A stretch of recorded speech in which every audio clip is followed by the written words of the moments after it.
Ser podcast.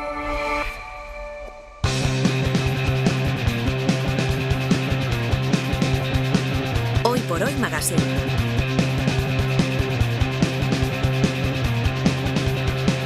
Ser podcast. ¿Qué significa la palabra tú? ¿Qué significa la palabra hogar? ¿Qué significa la palabra ser? ¿Qué significa la Saben que los jueves tenemos clase semanal de lengua con la catedrática de la Universidad de Sevilla, Lola Pons, que hoy quiere hablarnos del asunto de esta semana, el apagón del lunes, y lo va a hacer desde el ámbito lingüístico o bajo una luz lingüística, si me permiten ese juego de palabras. Hola Lola, buenos días. Buenos días, José Luis. El apagón desde la lengua, ¿en qué sentido lo podemos observar? Yo creo que en las palabras para referirnos a todo esto podemos ver que es un vocabulario del día a día donde hay una parte donde se han integrado, digamos, tecnicismos, o sea, léxico muy específico, terminología técnica de la electricidad. Así que si te parece, José Luis, podemos ver cómo esas palabras están en nuestro día a día y desde cuándo, porque claro, la electricidad es un invento muy reciente. Sí, pues empecemos, si te parece, por la frase de este lunes, que es ese: se ha ido la luz. Bueno, se ha ido la luz y yo te voy a contar una batallita personal, porque tuve hace años un profesor de inglés británico residente en Sevilla que estaba buscando un piso en la ciudad, hace 1000 años de eso, y el casero que alquilaba el piso le decía, bueno, en el precio no está la luz se paga aparte. Y él decía, bueno, ¿y me van a pagar por la luz de Sevilla, por este cielo azul? ¿Qué tenemos ahí?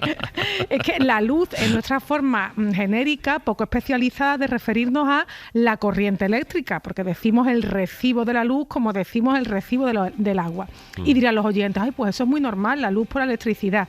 Es normal, pero responde a un procedimiento que es muy creativo en la lengua, que se llama metonimia, por el que denominas una causa por su efecto. El efecto es la luz y la causa es la electricidad. Entonces, designar la causa por el efecto o viceversa es una metonimia. Y luego en esta frase hay otra cosa, que es se ha ido la luz, ¿no? Pero la pregunta, ¿dónde se ha ido? En vez de decir la luz ha fallado, la luz se ha estropeado, decimos que se ha ido a algún sitio la luz. Es verdad, porque aquí la electricidad se introduce en una estructura, en ese uso del verbo irse, que ya existía, que es el verbo irse para designar desaparecer, consumirse, perderse. Por ejemplo, cuando digo, esta idea se ha ido de mi cabeza, el propio uso de irse como morirse, ¿no? Este enfermo se nos está yendo, que dicen los médicos, o incluso irse dicho de un líquido, en el sentido de salirse del recipiente en que está. Por ejemplo, ponemos la leche a hervir, pero nos despistamos y decimos, la leche se ha ido, quiere decir que se sale del recipiente y se nos quema. Entonces ya estaba esta estructura y la electricidad, la luz, entra ahí con la idea de que existe, claro que existe la electricidad, pero se ha ido de casa, está en otro lugar. También la idea de avería, porque podemos decir, el termo se me ha ido, el frigorífico se me ha ido, y quiere decir que nada, que hay que cambiarlo, que está averiado. La frase que más dijimos en esos primeros momentos fue, la luz se ha ido, y luego decíamos, y ha sido en toda España. Claro, toda España, decíamos. ¿Es que España es femenino? ¿Es femenina? Mira, la pregunta me encanta porque es verdad que creo que es la frase que más se dijo en toda España y Portugal, ¿no? España la hacemos femenina, pero le pregunto a los oyentes que piensen, ¿qué dirían de Portugal? ¿Se ha ido en todo Portugal o se ha ido en toda Portugal? Y la pregunta es ¿qué género, claro, tienen los países? En general, los países, igual que las ciudades, tienen el género influido por su terminación. O sea, los que acaban, como por ejemplo España, Sevilla, Valencia, acaban en la vocal A, átona, lo solemos hacer femenino y decimos, esta es la España que queremos. Así era la Valencia de hace unos años. Pero si acaban en consonante, en general los hacemos en masculino y decimos, pues el Madrid que habito o Portugal completo, yo creo que lo haría en masculino, Portugal completo está oscura. Pero pasa una cosa muy curiosa y es que cuando usamos el determinante todo, puede aparecer tanto masculino como femenino. Y ahí podemos decir todo Sevilla y toda Sevilla. O sea que la totalidad, digamos, induce a los dos géneros. Es verdad. La luz se apaga, las radios se encienden, es algo de lo que también hemos hablado, apagar y encender, que han sido dos verbos, Lola, muy, muy pronunciados esta semana. Sí, me gusta mucho que no son los típicos verbos contrarios con prefijo, o sea, que no son cargar, descargar, permeable, impermeable, ¿no? Para el caso del adjetivo real y real. son antónimos que aquí no se basan en prefijos que están o que no están. O sea, tenemos dos palabras distintas para cada uno de ellos. Una palabra específica para que la luz cese y una palabra específica para que la luz llegue. Y las dos son interesantes. Encender es del latín incendere, que deriva de candere, que significaba ser blanco. Es el mismo origen, blanco de color, es el mismo origen que el adjetivo cándido.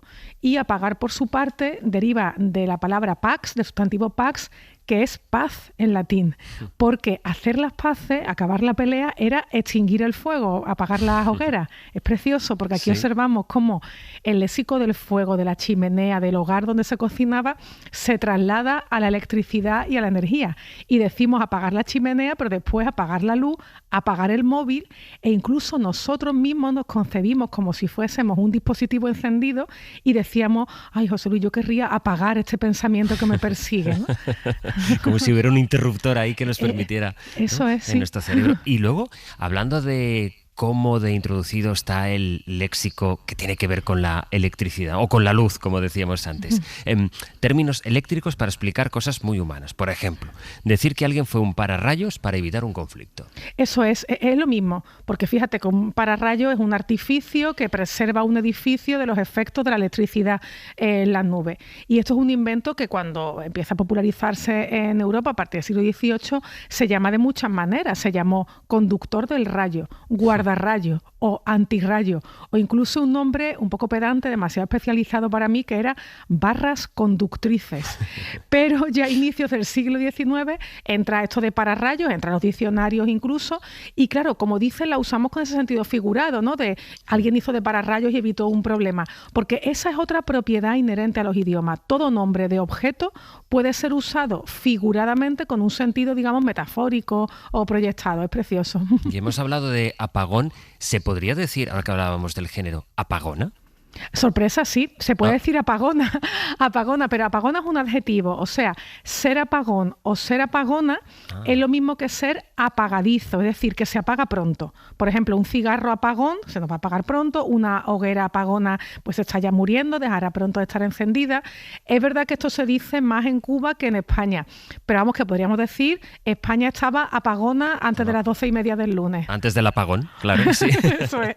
Oye, y lo de decir blackout en lugar de apagón, supongo que esto no te va a gustar mucho, ¿no? Esto supones bien, estos días de fiesta vengo yo aquí a trabajar y me voy a poner de mal humor porque, vamos a ver, lo de blackout, este anglicismo es verdad que no se ha usado mucho, pero bueno, alguien lo ha usado en estos días. Yo creo que la palabra apagón tiene la belleza de que no solo se usa para lo que nos pasó el lunes, sino que también tiene otros sentidos, que se habla en otros contextos de apagón informativo, apagón mediático, y esto es porque tiene una serie de connotaciones la palabra apagón, mientras que blackout, este término inglés, esa especie de fundido a negro, no ha desarrollado esa capacidad metafórica. Y lo mismo para otras lenguas de España, que tienen también esta continuidad con el latín, ¿no? El apagón del español es la apagada del catalán. Sí. Y tanto ese on del castellano como ese hada de apagada del catalán nos transmite una idea de grande, de colectivo, de algo que nos afecta a todos. Y eso no lo tiene blackout. O sea, el rechazo al inglés no es de patriotismo, es que las evocaciones se pierden en los anglicismos. O sea, no me enfado mucho, pero por Dios, blackout no.